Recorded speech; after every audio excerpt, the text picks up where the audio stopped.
नमस्कार मित्रांनो, मुख्यमंत्री माझी लाडकी बहीण योजनेसाठी नारी शक्ती दूत ॲपवरून तुम्ही जर अर्ज करत असाल तर अर्ज करत असताना सर्वात शेवटी व्हाईट स्क्रीन तुम्हाला दिसत असेल। नारी शक्ती ॲपमध्ये अर्ज करत असताना अनेक लाभार्थ्यांना OTP येत नाही, भरपूर असे प्रॉब्लेम येत आहेत। अशा वेळी तुम्ही काय केलं पाहिजे या संदर्भातील पूर्ण माहिती आपण या व्हिडिओच्या माध्यमातून समजून घेणार आहोत।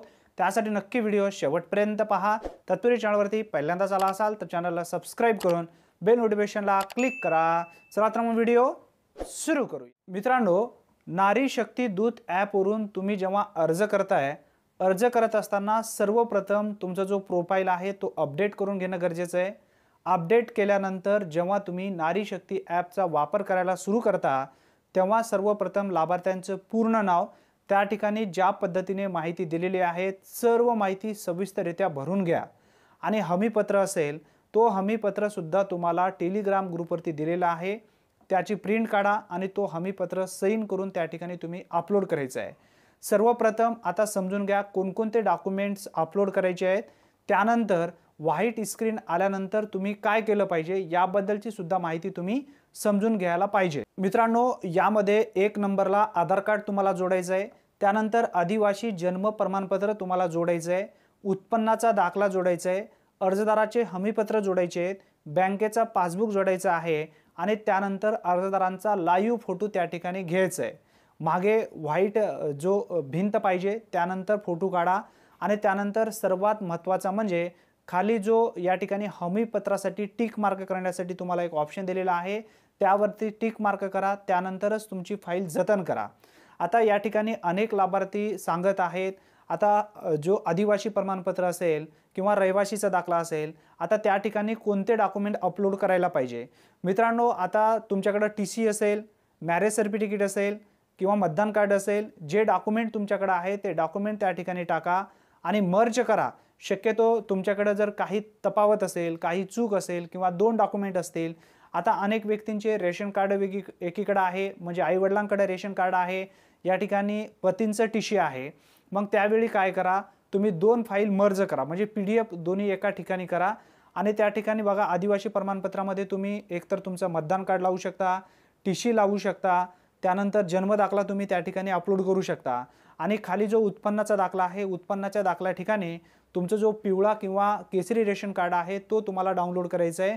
जर तुम्ही उत्पन्न काढला असेल तर उत्पन्नाचा दाखला त्या ठिकाणी लावू शकता आणि वरती जो आदिवासी प्रमाणपत्र किंवा जन्म दाखला आहे त्या ठिकाणी जर तुम्ही रहिवासी दाखला काढला असेल आता नवीन तर त्या ठिकाणी ती अपलोड करायची आहे। हे सर्व अपलोड केल्यानंतर खाली जेव्हा तुमचा फॉर्म सबमिट करत असताना तुमच्या मोबाईलमध्ये पूर्णपणे व्हाईट स्क्रीन येत असेल, मग अशा वेळी घाई गोंधळ करायचा नाही, शांत थांबायचा आणि परत एकदा फॉर्म तुम्हाला या ठिकाणी काही नोटिफिकेशन येते काय बघायचा।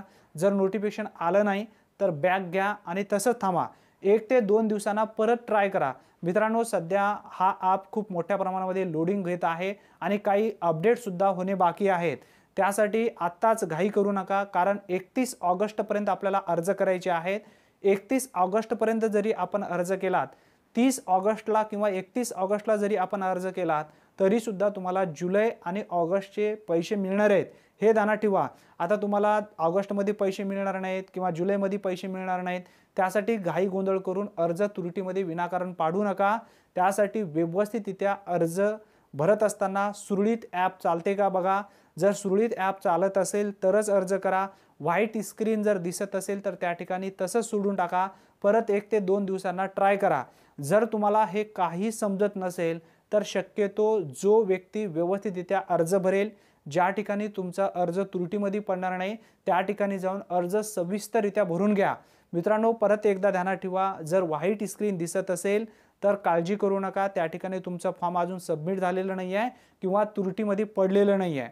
त्रुटीमध्ये पडू द्यायचं नसेल तर आता घाई गोंधळ करू नका, ॲप सुरळीत चालू द्या। अजून ॲपमध्ये काही अपडेट बाकी असेल त्यासाठी व्हाईट स्क्रीन दाखवत आहे, पांढरी स्क्रीन तुम्हाला येत असेल तर गोंधळ करू नका। अर्ज तुम्ही 31 ऑगस्टपर्यंत करू शकता। तुमच्या इतर मित्रांना सुद्धा माहिती द्या आणि जास्तीत जास्त व्हॉट्सअप ग्रुपमध्ये ही माहिती नक्की शेअर करा। हा व्हिडिओ गेला पाहिजे, कारण भरपूर असे लाभार्थी आता प्रत्येकाकडे मोबाईल झालेले आहे, गुगल प्ले स्टोअरवरून तो नारी शक्ती दूत ॲप इन्स्टॉल केलेले आहेत आणि अर्ज भरायला सुरू केलेले आहेत. मित्रांनो, आताच गोंधळ करू नका. 1 ते 2 दिवसांना परत अर्ज सुरू होतील. चांगल्या पद्धतीने अर्ज भरा, व्यवस्थित अर्ज भरा आणि टेलिग्राम ग्रुपवरती जो हमीपत्र टाकलेला आहे तो हमीपत्राची PDF काढून घ्या. त्याची PDF काढून घेतल्याच्या नंतर त्यावरती सहीन करा आणि तो PDF त्या ठिकाणी अपलोड करा. हे सर्व व्यवस्थित एकदा फॉर्म सुरळीत चालल्याच्या नंतरच भरा. परत एकदा ही महत्त्वपूर्ण माहिती ध्यानात ठेवा. धन्यवाद मित्रांनो. आज इथेच थांबूया. पुन्हा भेटूया नवीन व्हिडिओमध्ये नवीन माहितीसह. तोपर्यंत जय हिंद, जय महाराष्ट्र.